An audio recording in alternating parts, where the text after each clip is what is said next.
Hello. Welcome to Kernels of Truth. Kernels of what?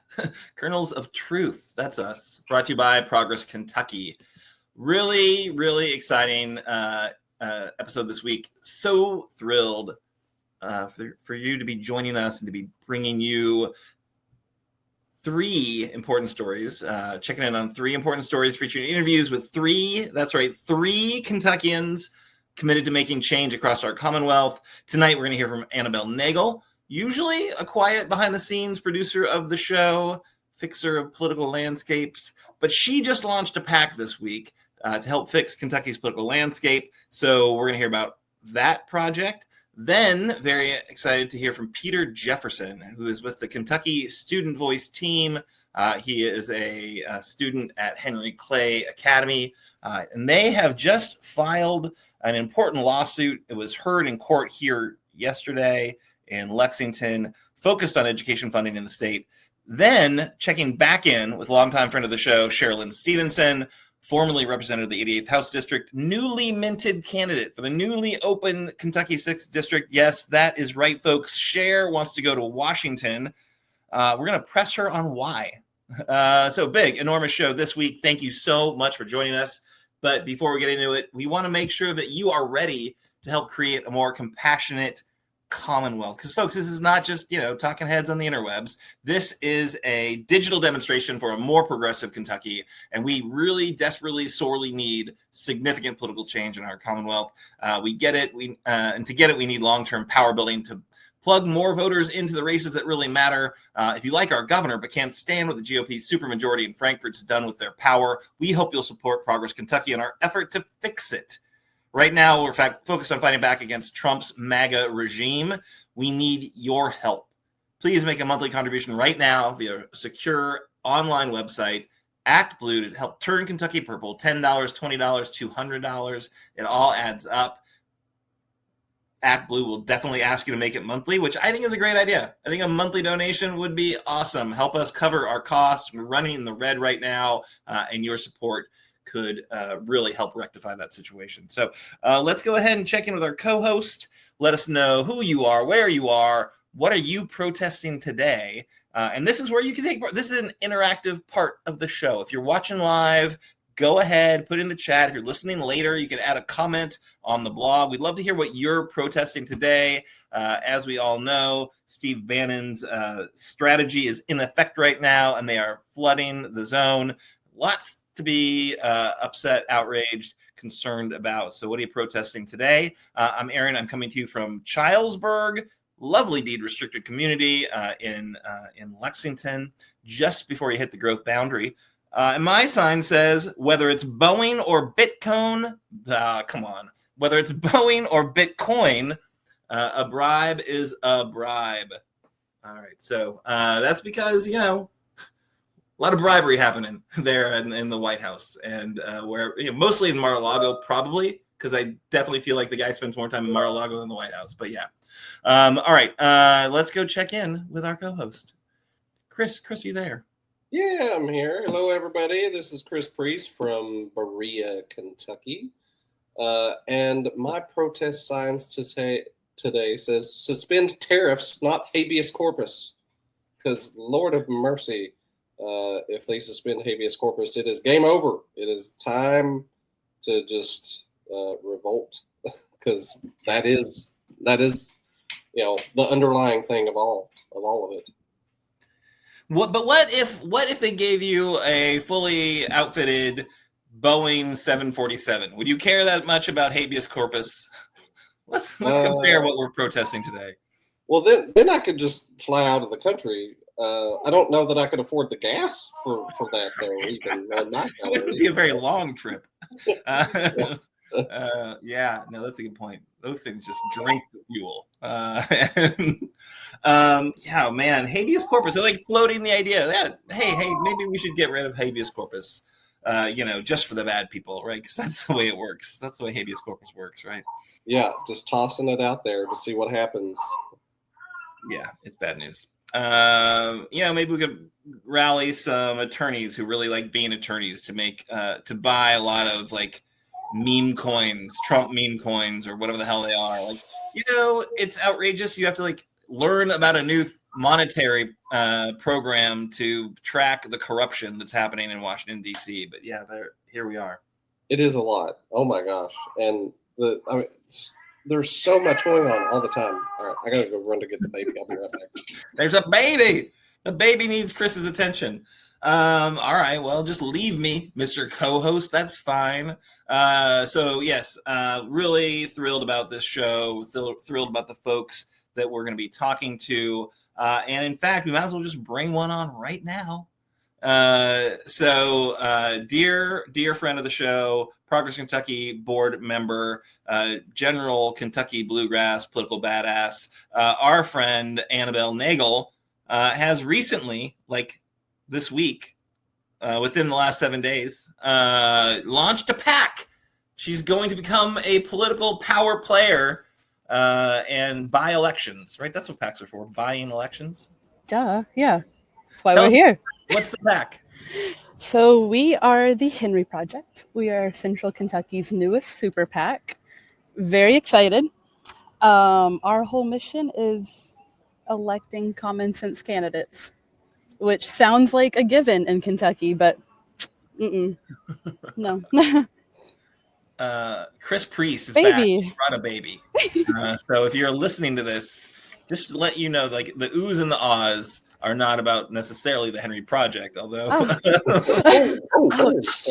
I'm pretty cute. I'm adorable. Not that you're not that adorable though. You don't have cheeks like that. Chris, who is this? This is my daughter Gaia. She's 5 months old. You want to Look at her. Oh, she's adorable. If I squeal, it's because she's grabbed my beard, and I apologize. All right, so the Henry Project, common sense candidates, which you think we don't have enough of them, and so what's an example of a non-common sense candidate that you'd want to like fund their opponent? Jeff Young. So you said that? Specifically, we are starting small. We are starting local. I feel like a lot of issues that groups like this have is they just immediately target the whole state. We're not going to do that. We don't have the capacity to do that right now. So we are focused on the Bluegrass region. So like roughly the 6th district, right? Mm-hmm. Within that district, our main seats that we are eyeing for next year is the 56th House seat, where I live, where Rep. Dan Pfister represents us. He is a great example of someone we would love to replace. Yeah. Why? Why is he bad? Because he's an awful guy. He is so incredibly inaccessible. He hates women. He hates LGBTQ plus folks and public education, which as a product of public education, that's a pretty big thing for me and everyone on our board. We're all products of public ed in Kentucky. Nice. So, that's one that's in your sights. What's the role of the PAC in this process? Would you be like recruiting candidates? Would you just be funding ones that kind of meet your criteria? How are you looking at those type of races? So our big 3, recruitment, training, and then behind the scenes support once they file. So right now the 3 of us, we are out on the ground trying to find these candidates for the Bluegrass region, again, that could ideally and will ideally run next year. And in between now and when they actually file, we plan to be kind of giving like a not super in-depth, but a training of what you should be doing in order to run a successful campaign. I think that's something that lacks within our party specifically, is gearing candidates up to run. Like, yeah, sometimes the party will find someone and then just throw them out there on their own. So we really want to make sure candidates know what they should be doing, what they should be spending money on, what should their fundraising goals be, what doors should they be hitting, just general aspects of a campaign. So we want to make sure they're good on that end. And then once they file, as a super PAC, we have to be hands off, right? We cannot directly go through the campaign, but we plan to do media pushes throughout the election cycle, either maybe negative ads towards the current folks who are there or the people running against our candidates, or just general like, hey, You know Adam Moore? Great guy. Let's keep him. Things like that. Yeah. So that's interesting because you say the super PAC and my brain just goes to like money, right? Like it's all about money. It's about running ads. It's about maybe oppo research, maybe spending money on polling, etc., to drive your efforts. But you've got this more kind of grassroots candidate recruitment, candidate training, candidate support thing up until the time they actually declare and become file as a candidate, because then you legally can't do more stuff. You're like helping them to build momentum, build a plan, and it seems like an interesting model. Is this something that has you like stolen this from elsewhere, or like you came up with it because of just the need that you guys saw in the bluegrass? So I definitely agree that PACs do have kind of that sketchy, maybe negative vibe to them. But our PAC, everything that comes in, whether it's my next door neighbor or from out of town, out of state, it is all going to focus on this region. We are actually planning a fundraiser in Louisville at the end of this month.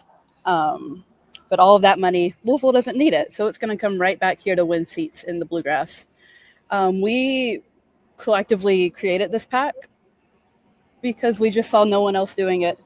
Our board members include myself, Ian Van Steenberg, who is one of the youngest queer elected officials in the country, and then Steele Rouse, who is a phenomenal attorney in Central Kentucky. So 3 of us, we were all part of our Young Democrats chapter. And again, we kind of just saw the lack of initiative there, and we wanted to do our own thing. So here we are. We're ready. That's awesome. So you're all pretty young, is that what you're saying? Yes, in a cool way, in a good way. We all have, I don't even know how much, an insane amount of experience working in politics. Myself, I'm 22. I'm old. God, I'm old. So, I've been running campaigns, organizing, doing field work, really everything since like 2018-ish. Ian Van Steenberg, he ran his own campaign. So that's insane and won. And he has a really strong financial background. So he's really, really handling that aspect of things. He is 21, so younger than me. I'm not the youngest, which is great. And then Steele Rouse, he's a bit older. Now I'm going to sound awful. I don't know his age. He's in his 30s, though. He's a parent, a dad, a homeowner. And again, he brings that legal support to the team. Sounds like a great team. And Ian, youngest elected, queer elected official in Kentucky. In the country. One of the youngest in the country, yes. Wow. Amazing. And where is that? In Midway. Woodford County. Woodford County. We're all Woodford Countyans, so we're proud. Yeah. So you're focused on Woodford County to start with, and then slowly and surely the rest of the bluegrass, and then the world.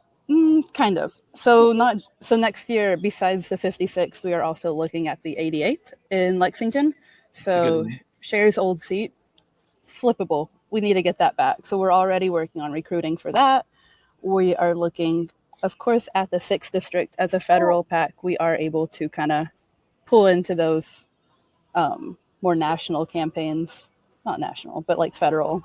And then Senate District 12, which is, I don't think either of y'all live in it, but I live in Senate District 12. And then keeping the 45th, of course. Those are kind of our main focuses, keeping what we have in addition to adding 88th, 56th, 6th, and 12th. That's a great list. Very local, I know, but go with start small. No, that's awesome. You launched just this weekend, I guess. Is that right? Almost a week. I don't know. Last week, I don't know. There's a port involved. How'd it go? What was the vibe? Who showed up? It was amazing. The energy was amazing. It was a lot. It was in Versailles, so Woodford County. It was a lot of our personal longtime friends and supporters who are really excited to get in and watch us kick ass. So it was amazing. It was intimate. We had live music, great speakers. I'm a little biased as one of them. and Hadley Duvall came and supported us. It was amazing. I would love if every event went that great. Nice. You had mentioned mostly state races and the federal race. Are you also looking into local races too? So, yes-ish. So as three young individuals who all have careers locally in our town, we don't want to be too controversial here, but ideally, yes. All of our like constitutional offices locally in Versailles and Woodford County are pretty much blue already. If there's any real like competition or fear of losing those, we will jump in. But otherwise, I think we're gonna stay put where we are with that for now. One question about the name. Who's Henry? Because you're not Henry. Ethan's not Henry. Steele's not Henry. Where's Henry? So we are named after three amazing Kentuckians, the three Henrys. So Josephine Henry, who is a Versailles native. She was a women's rights activist, kick-ass gal. Henry Clay, which we all know and maybe don't love, but we all know who he is, just a Kentucky statesman. He was Speaker of the House, Secretary of State, Congressman, and I think a state rep? ? He was everything back in the days. Also a slave owner, is that right? We all know who he is. We may or may not like him, but it's the name. And then Henry Faulkner, who was a pretty large LGBTQ plus activist here in central Kentucky, an artist. Yeah, we had the Morgan Faulkner archive on, which is named after him as well. Yeah.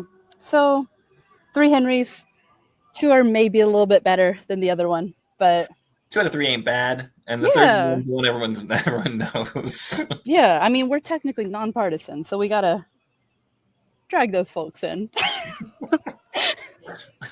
How do you view that thing, that nonpartisan thing? Clearly you're like common sense candidates. That cuts a couple different ways, right? If you go to like some Bible beaten church, is that what they call them? Bible thumping church, and you're hearing about the gays, destroying America. Maybe you're going to Ryan Dotson's church, for example, and you're hearing about how horrible the gays are, and you're hearing about how the Biden, I don't know, multinationalists are trying to take over. But they think they're like common sense candidates because they're fighting these horrible things. In their eyes, they like get everyone wound up and scared. So yeah, how do you define common sense? Well, they are wrong. We're kind of defining common sense as people who care about other people. As basic as that sounds, people have the right to live. People have the right to work and exist and get a good education and healthcare. We support all things humane. That's kind of our take on it. Nice. I don't know if that answered that or not, but all things humane and giving a shit about people. Nice. I know you're okay with a little salty language from time to time. All right, I like it. Chris, what else have we got to ask about this interesting, creative, committed pack launching on the scene? Yeah. What are your stance on babies? I'm actually not going to say what I was about to say, but love them. I love babies. Look at that furrowed brow. Guy was like very concerned. Like, I know. He saw what I was about to say. I know Can't say that right now. I support that little gal. Yeah, no, if you're listening to the podcast, go to YouTube and just watch because this kid has like really been like engaged and paying attention. Mm-hmm. Also very interested in Chris's beard. I think, Dad's beard is a pretty cool, toy. But, yeah. Awesome. All right. So super thrilled about it. How can people support the Henry Project if they've heard this compelling description and want to help out? Do you have to be named Henry to help? Is that you have to like come to Versailles and like write you a check, or like, is there other ways? Are there other ways to get engaged? Gaia wants to know. So we actually have this gorgeous website, thehenryproject.org. Once you go there, you can figure out a little more about us, our board members' bios, more importantly, a link to donate.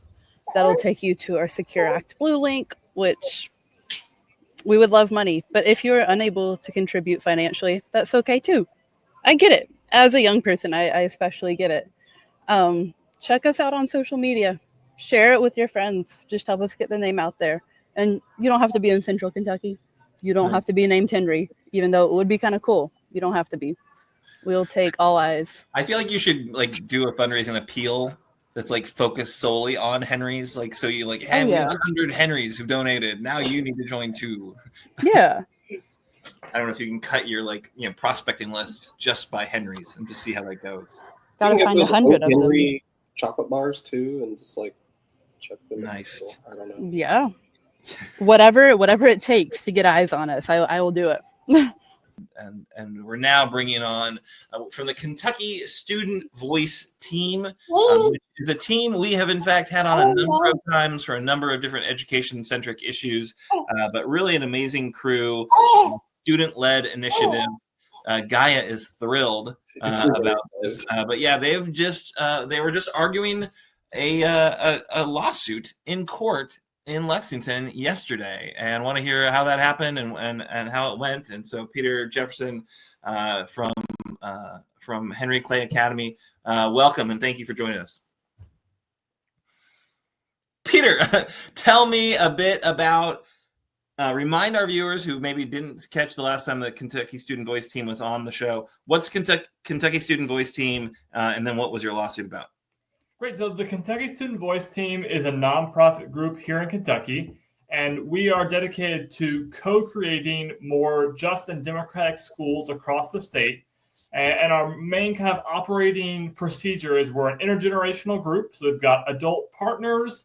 While a core of our group is about 100 high school students from across the state, split into 3 teams of policy, storytelling, and research, all of which come together to create a great group that is focused on improving education in Kentucky for students. In our most recent kind of action yesterday in Frankfort, we attended the motion to dismiss hearing in our recently filed lawsuit, KSVT versus the Commonwealth of Kentucky.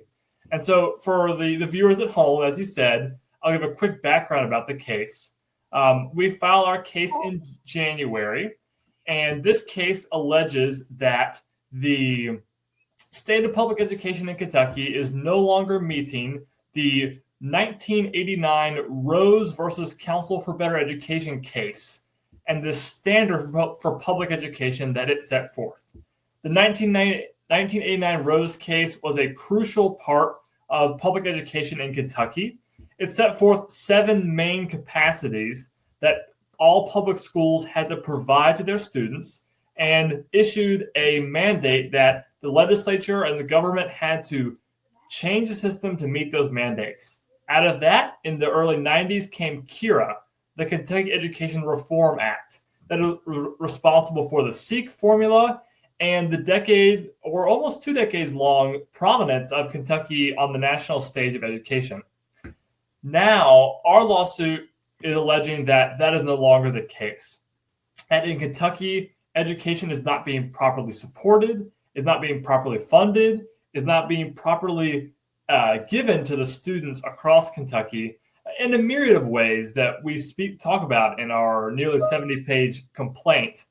But that's kind of the general background of our work in the litigation realm. Fast forward a little bit, we filed our complaint, and the defendants in our case, which include the Commonwealth of Kentucky, represented by the Attorney General's office, and then the heads of the State House and Senate, respectively, House Speaker David Osborne and Senate President Robert Stivers are also included as defendants, and finally, the Kentucky Board of Education. Recently, this attorneys representing President Stivers and Speaker Osborne filed a motion to dismiss, as well as the Attorney General's office filed a motion to dismiss, claiming, quite frankly, that we don't have the standing or the really background to actually file this case, which we clearly disagree with. we have seen, across the state that education is not living up to the promise that was made many, many years ago, that we want a better future for our kids and for even our younger siblings who are going to go through public education in Kentucky.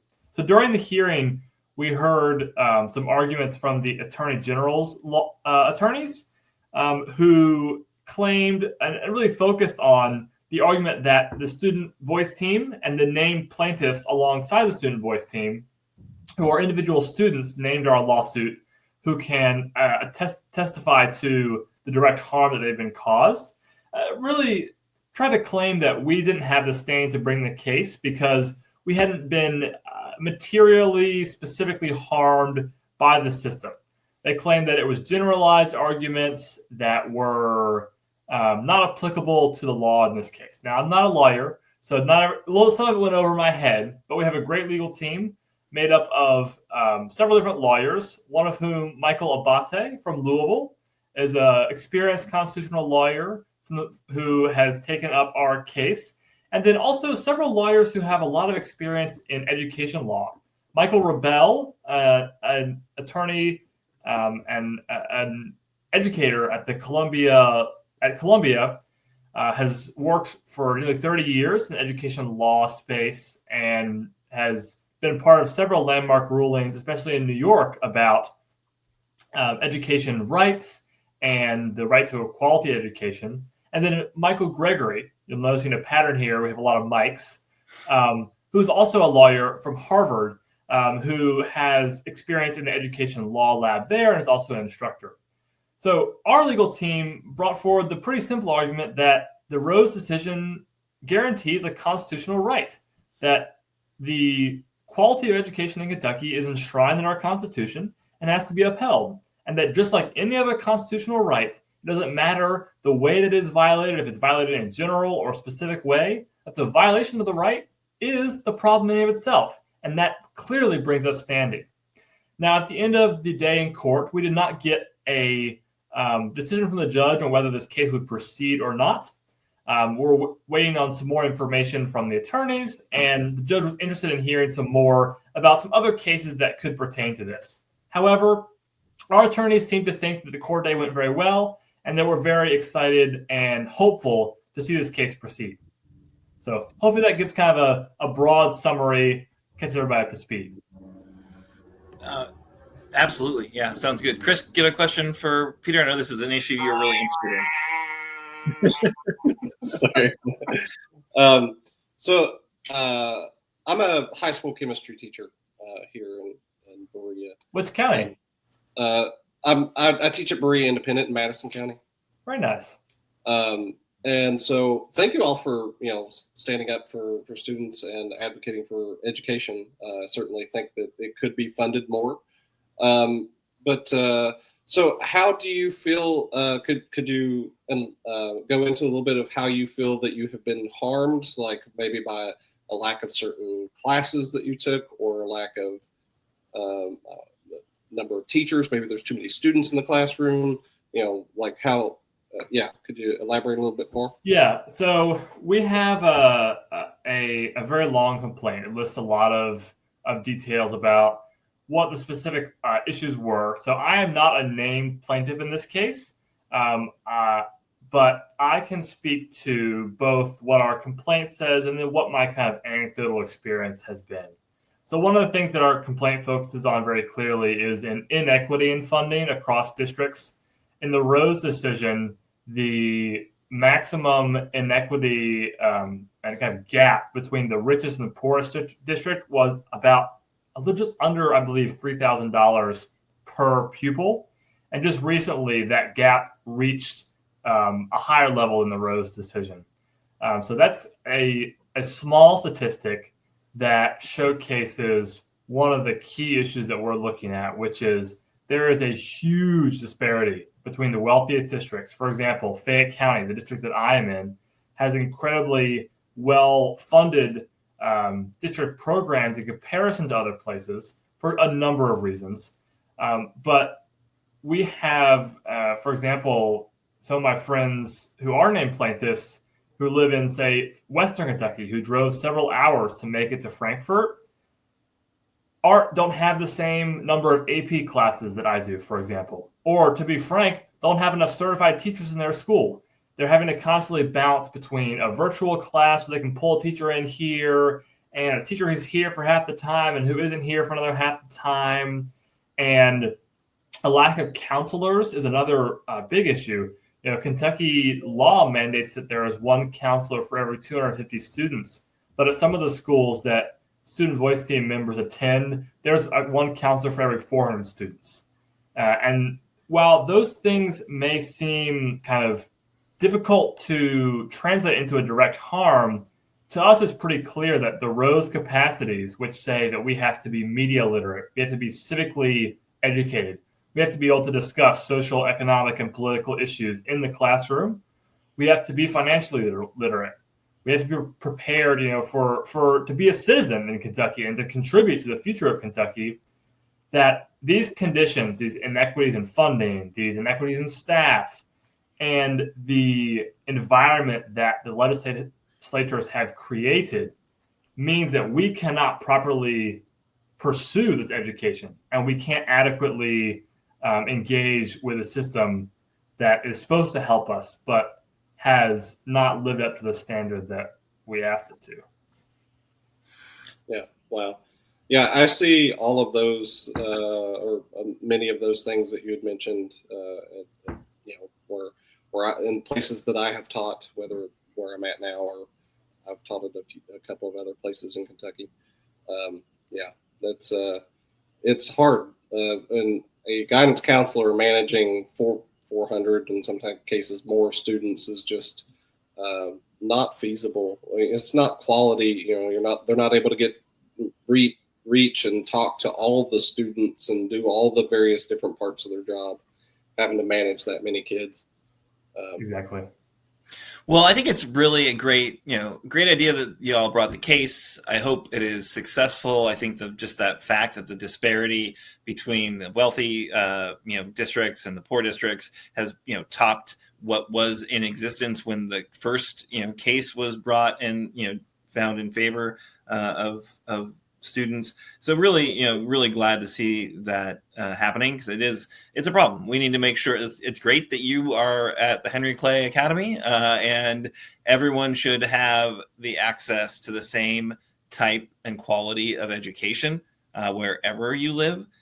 No one should have snakes falling from the ceiling, and certainly is something that glad to hear you guys are proceeding. I hope the motion to dismiss is tricky, right? And standing is absolutely something that, judges will use as an out frequently if they don't want to get into weighty decisions. But, my hunch is that, if not students, then who could bring this case, right? And you're sounding exactly like the attorneys that were representing us. In our debrief, the attorneys kind of said, this is a classic strategy of the state, is to basically claim in almost every action that the plaintiffs do not have the standing to bring this case.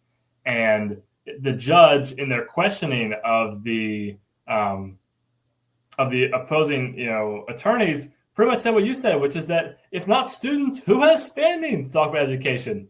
We're the ones that are part of the system. We're the only ones who are directly affected in those 13 years from kindergarten to 12th grade. And, when we hope to get a ruling in the next, say, 2-3 months and start to really roll through and get a better idea of what we want our education stuff to look like. We've been hosting these we call them hearings and kind of in the public forum style of bringing in some experts and then having them speak on each of the capacities. We're kind of splitting it up.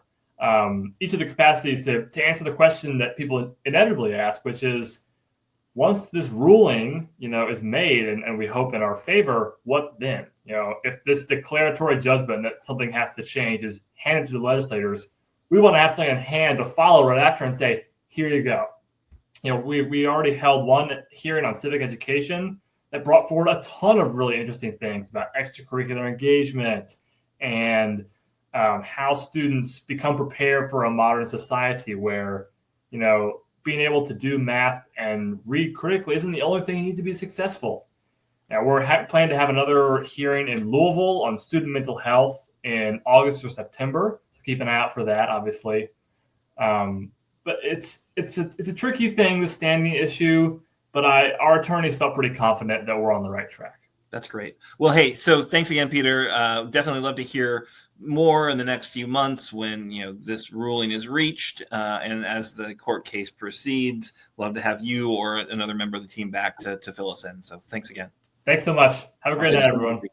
All right, and now we're moving on a little bit behind schedule, but really thrilled to get the big third guest of this week's episode of Kernels of Truth, recently on the show, but couldn't announce what I think she was thinking about doing, and now it's official. Cherlynn Stevenson is, in fact, a candidate running for the Kentucky 6th District, which is pretty amazing. Big event at a local distillery, making that announcement. Looked like it was a great event. So congratulations. Welcome back. And thanks for throwing your hat in the ring. Oh, my gosh. Well, thanks so much for having me. Thanks for the kind words. We had an incredible day yesterday. Could not have gone better. We were so pleased. Bluegrass Distillers were so generous with giving us a space and creating just the most Kentucky setting ever for us to host that kickoff and announcement. And we're just thrilled. Yes, while I was here, I knew it was coming down the pike. We weren't ready to announce just yet. But I am so excited to get to work for the people. I've been telling a lot of folks, we flipped a district in 2018 that had never been held by a Democrat, had never been held by a woman, and we're able to hold on for 6 years, and we are ready to take that know-how and that knowledge and the heart and the passion for our people to try to flip the 6th and get a representative who truly puts people over politics in Washington. That's awesome. Yeah, and it's a big one, right? Because we're at a time when it just seems like common sense not so common in Washington, D.C. Yeah.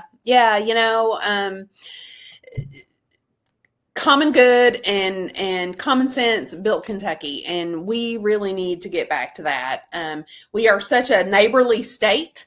I grew up in a very small town in rural Eastern Kentucky and was raised by a teacher and a coal miner, and neighbors were family, and we were taught that we all take care of each other. We are a part of a community, and we have an obligation to help one another and lift one another up. And I hate that we are living in such times that we're so divided right now. And I am hoping that through this process over the next 16 months that people can get to know me and that don't know me yet, and will see that about me, that I just have a heart for people and I really want to serve my community. Have been doing public service work my entire career, and when I decided to run for office, it was just the next step in public service, and this is the same. And I love Kentucky. I want us to be the best version of ourselves that we can be, and that starts with making Washington better. There's so much chaos and confusion coming out of there every single day, and I hate the uncertainty that it's creating here, and just want to do all I can to make that better.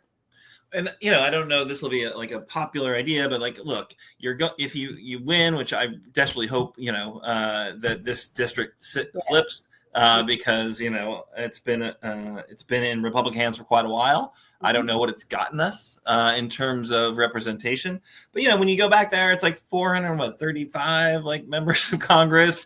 It's one person is hard to have a huge impact. Diligent folks who work really hard can certainly do things and can work across the aisle and find opportunities to carve it out. But it's also a platform, right? Yes. And I honestly can't remember the last time I heard anything from the current occupant of that seat other than division, adoration of Trump, even as he's bringing these horrific tariffs, which I think are, just objectively horrible for Kentucky. And he's still like saying they're phenomenal because he's so desperate to get Trump's, I think nomination for the Senate seat. Yeah. Like how would you use that platform? Well, I think first and foremost, what we're seeing are people supporting this platform that is so harmful. We saw folks vote for that bill that is going to cut Medicaid drastically, going to kick over 8 million people off of their health care. And Kentucky is a state that relies very, very heavily on Medicaid. So many of our smaller hospitals will absolutely close. It is just going to be catastrophic for our state. And the fact that 5 of our representatives voted for it, it hurts my heart. It really hurts my heart. And the biggest thing, though, is if we can make the effort and flip this seat, only 2 others have to flip, and we can flip the U.S. House. And at that point, hopefully we can stop or at least slow down some of the bad things that are happening. But the outpouring of support that we have had over the last 24 hours has just been amazing. There again, I mentioned the uncertainty a little bit ago. You think about the bourbon industry and what these tariffs are doing to the bourbon industry, and folks, kind of think about that, not in terms of, there are folks, yes, that work at these distilleries, but there's our cooperages, there are glass providers. We're talking about so many jobs. And then we also talk about, look at the auto manufacturing that's happening in Kentucky and is on its way to happening even more. But right here in Georgetown, every single Camry that rolls off onto the road comes out of there. And there's a tariff on Camrys, but there's not a tariff on Rolls Royces. I mean, it's like insane. Like, that is not helping Kentucky families. And if we are sending people to Washington that aren't interested in helping Kentucky families, but are actually voting for bills that actively harm Kentucky families, I don't know what we're doing. We have to get back to the meat and potato issues and get out there and try to talk to every single voter that we can. Just let them know that Democrats are on their side. I think a lot of people feel like Democrats aren't talking about the issues that matter, but we know that we need job creation. We have to stop these harmful tariffs. We have to be sure that we're protecting healthcare, Medicaid, Medicare, and veteran healthcare. We're seeing so many vets so afraid. We have 2 hospitals right here in Lexington dedicated to veteran care. But at the federal level, they're laying off thousands of healthcare workers that work in those facilities. There are so many threats to Social Security that are coming down the pike, and people are just living in fear of what comes next right now. And I just hate that, but all people really want, and our governor says it best. When people get up in the morning, they're not thinking about that. They're thinking about, do they have a great job to go to that they love and that pays them a living wage and is family supporting? Are they driving on good roads and bridges when they're on their way to work or to drop their kids off at school?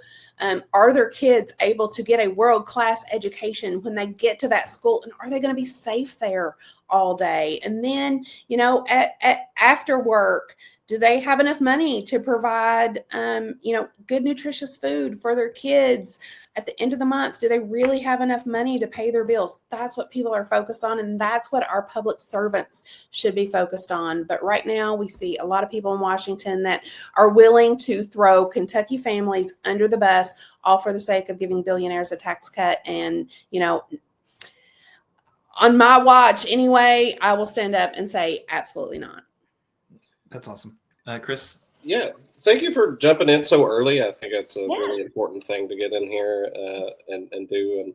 And I'm curious, there's so many MAGA folks out there who just say that they love what Doge has done. Yes. What is your message to those people who are like, they're cutting waste, fraud, and abuse. Like, that's what we want to do. Well, and I applaud the effort and the idea of cutting waste, fraud, and abuse. I think that there are probably absolute ways that we could be finding to make every government across America, including the federal government, run more efficiently. But doing so on the backs of working people, veterans, and vulnerable populations, including taking health care away from children, is not the way to do that. Cutting employees that provide vital services for our people is not the way to do that. So I applaud the effort and the thought behind it. I think we absolutely need to be doing it, and then we would see things popping up on the state level. Oh, Kentucky needs a Doge. Well, that's what our state auditor is supposed to do. And we elect one of those every 4 years. So I applaud that effort, but I will urge all of those people that are talking about that to really stop and look at where those cuts are being made and the teeny drop in the bucket that those are actually making in the overall largeness that is, the federal government's budget. And I would say to Musk and Trump, if they really want to stop that and save some taxpayer dollars, maybe he could play just a little less golf. Yeah. And thinking about it from the other side of the coin, there's a lot of Democrats, including myself, who are very frustrated with a lot of Democrats who are in the House and Senate who just seems to be just like hands up, like, I don't know what to do. Right. How are you going to go there, stand loud, stand proud, and try to stop the bleeding that we're hemorrhaging from this administration? Yeah, well, hopefully, by the time I get there, we have flipped the House, and that will put us in a very, very different position. I think that there are things happening behind the scenes, and there are efforts being made, and I understand, though, why people are frustrated right now. But I think that you do see some people, Bernie and AOC going across the country, holding these massive town halls and talking. And I think a lot of it is just communication. I can't remember the last time we had a legitimate town hall here in the 6th District. And so that is something that I desperately want to do. I understand. Obviously, I spent 6 years in the legislature. Not everybody's going to always agree with what you do and like what you do and the votes that you take. But I am somebody who really takes the title of representative very seriously. I am not there to vote what I want to do or exactly what I think. There are a lot of people that are counting on me to do the right thing by them and for our district as a whole. And so that's what I plan to do, is to just really go there, try to put my head down, listen a lot more than I talk to the people back home, so that I can truly carry their voice to Washington. Their hopes, their dreams, their fears, their frustrations, so being loud and proud and just being really responsive to them when they have needs, they have an ask, and just be as honest as I can be with folks about where I personally stand, but then also let them know that I'm there for them. I'm not there for myself. I'm one voice in a sea of people in the entire 6th District, and to just really try to be communicative about what we're doing, what we're seeing, what I'm hearing, and let that be a conversation. I think that you really have to be conversational with your people, and that's something that I've always done as a state rep, and that's why I have knocked on so many doors. I just don't believe that you can truly be a representative of the people if you're not out there having those conversations and listening to what your people have to say. That's awesome. I know the DCCC has made this one of their priority districts to try to flip, which seems great. I would imagine, and they made that, I believe they made that determination before Andy Barr made it an empty seat, which makes it, I think, far more competitive. So, do you expect that other people will be jumping in? Now that you see that people are like trying desperately to flip this race? I think so, but rumor mill is kind of crazy right now. There's all kinds of names floating around on the Republican side. There's all kinds of names floating around on the Democrat side. But for now, I'm not going to speculate myself. I'm just going to put my head down and do what I need to do to get myself out there and put myself in the greatest position that I can to win for our people. And if other folks jump in, that's clearly they're right. It's a long time till January to the filing deadline. So we'll see what happens. Yeah. And, I don't know if you heard earlier, but, Annabel Nagel was on, who has recently launched the Henry Project, which is a PAC focused kind of on Woodford County in the Bluegrass area. But we had a bit of a robust conversation about competitive primaries. And, what we would argue is really important for democracy is having people have a choice, right? Not just between parties, but between approaches and between, backgrounds, between energy level. And so, all the different things that you can discern.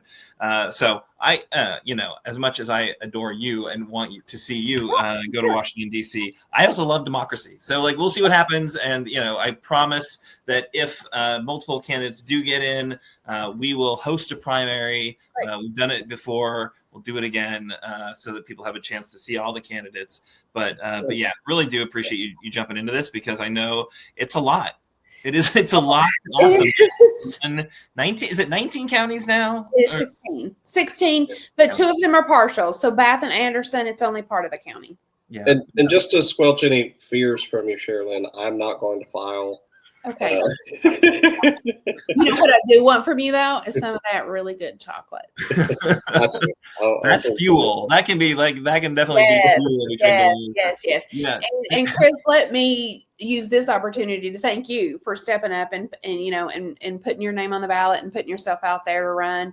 It's not an easy decision. It's not an easy thing. You open yourself up for critique and debate and you get talked about on the internet like you're not even a human. And it's a true act of bravery to do it. And I don't even say that about myself. As caucus chair in the House, I recruited folks all over Kentucky to run on the Democratic Party for House. And, from talking them into running and then helping to coach them after they were running. I mean, really, just to step up and put your name on a ballot is a really, really big thing. And there's a lot of people that talk about it, but there are a few people that actually end up doing it. So thanks, Chris, for doing that. And, loving your people and loving democracy and just anybody that's willing to try deserves applause. Awesome. Thank you. Well, you deserve a lot of it. You've done it, and you never get into easy races, apparently. So that's one. I don't. I'm glutton for punishment, I guess. I don't know. Well, we're so glad you're here. So glad you've announced. We'll keep an eye on the campaign, obviously, as it proceeds. You've got 18 months or something like so. Yeah, we have quite a while. My husband counted. It's like 528 days or something like that. He loves a good countdown, my husband. And I joke him about it all the time. He's like, no, that's opportunity. That's that many days that you have of opportunity to get out there and do the things. So I love that. But my campaign team would be very upset with me if I did not encourage everyone to go to CherlynStevenson.com and to donate. Every $5 helps. Obviously, there's a $3,500 max. If anybody wants to do that, we would welcome that. But, every penny counts. Early money is great money. It will ensure that we can get out there and start this thing and continue through. We love recurring donations as well. There's a lot of months. There's a lot of months. There are a lot of months. So, those $5 will really add up. Also, we're going to have a meet and greet this Saturday down at Boyd Saki on National Avenue here in Lexington from 3 to 5. We encourage everybody to come out. If you haven't had a chance to meet me in person, I can't wait to see everybody. I know that we'll have lots of friends and family there as well. So just looking forward to everybody coming out.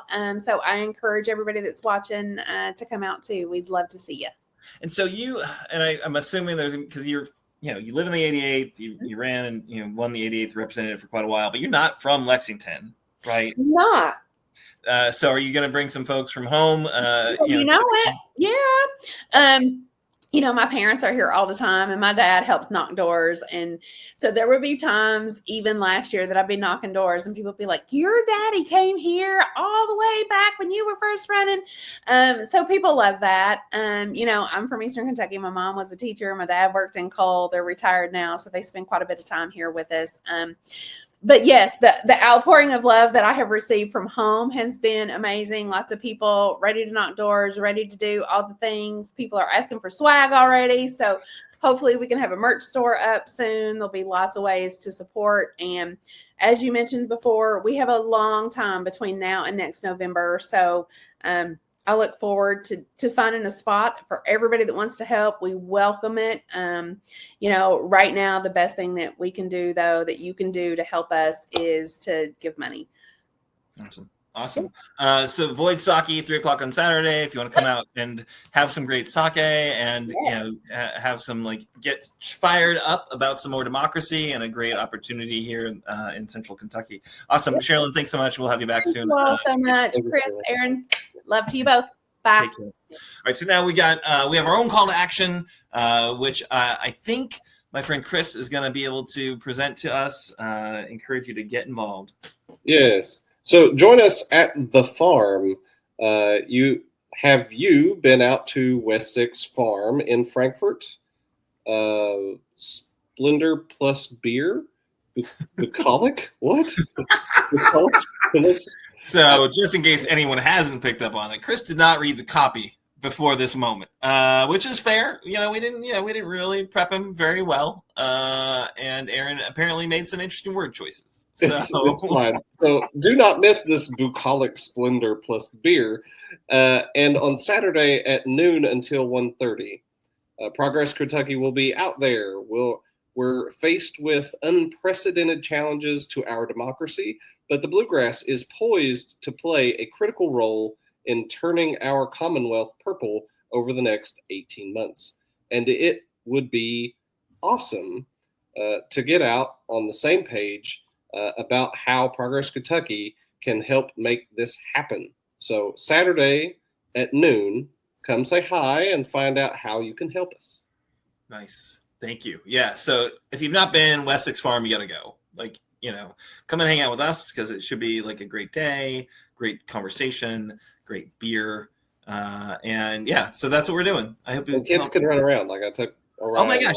Your fur babies, your babies, all your spouse, bring everyone. Let's do it. Let's hang out and meet up.